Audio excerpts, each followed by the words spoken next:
তিস্তা নদী ভাঙ্গন তীব্রতা দেখুন, এই যাচ্ছে। কোথায় তিস্তা মহাপরিকল্পনা? কোথায় আমাদের সরকার? আছে কি নজর? হ্যাঁ, শেষ, এটাও শেষ।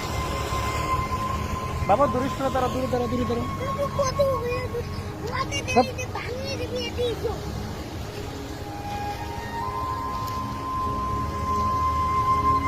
তিস্তা নদী ভাঙ্গনের তীব্রতা।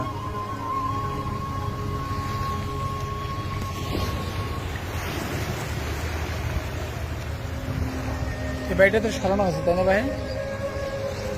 এই জায়গাটা মনে বেশি তাড়াতাড়ি ভেঙে যাবে। কাছে যেও না বাবা, কাছে যেও না, এদিক থেকে, এদিক থেকে।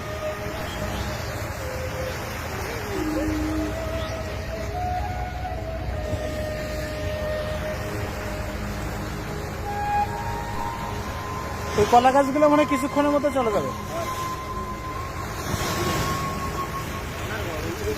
এই যে চলে গেল, শেষ। আরে দেখে যে কেমন কষ্ট লাগতেছে দেখেন,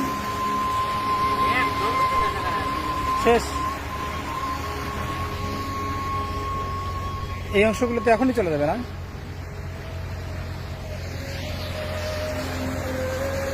এই বাড়িটা কার ছিল? সামনের বাসা।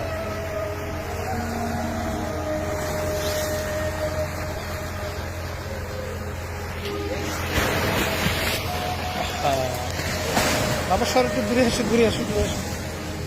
মানে কিনারে তো দাঁড়িয়ে থাকা যাচ্ছে না দেখতে। এখন কেউ মানে অ্যাক্সিডেন্ট হয়নি এখনো না? ওই যে ওই লোকগুলোর সামনে গেছে, ঠিক না? এটা কখন চলে যায়? মরে যাওয়া ঠিক আছে। সরকারি কোনো কর্মকর্তা বা সরকার মহলের কেউ তো এদিকে দৃষ্টি দিচ্ছে না। এই জায়গাটা মানে মুহূর্তের মতো চলে যাবে বাড়ি ভিতরে, তাই না? আল্লাহ বলুন, আল্লাহ রহমত করো।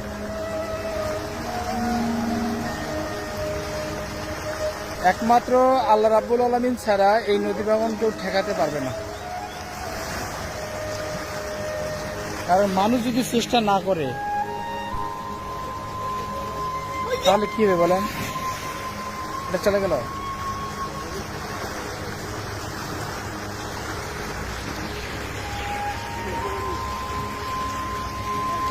কাছে কাছে যাই না, কাছে যাই না।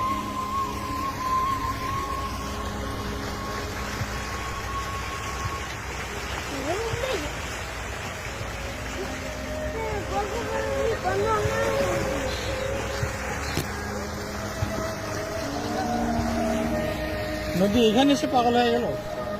এটা ভাঙতেছে, আর ওই যে সাদা বকগুলো দেখা যায় না, ওই যে পাশে, ওটা জায়গা দ্রুত ভেঙে গেল।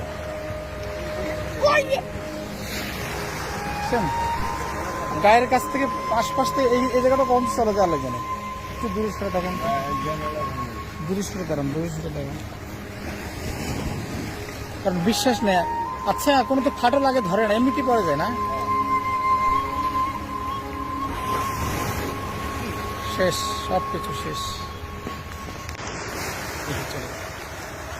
কলার ছোট্টা মনে চলে যাবে।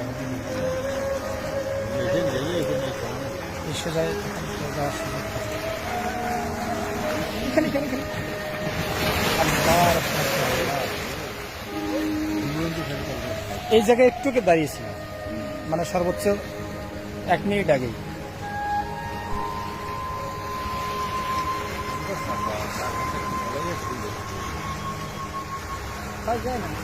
থাকবে না, কিছু থাকবে না। হঠাৎ করে তিস্তা নদী এত পাগল হলো কেন? মানুষ দেখতে রাইলে গেলে পাগল থাকে।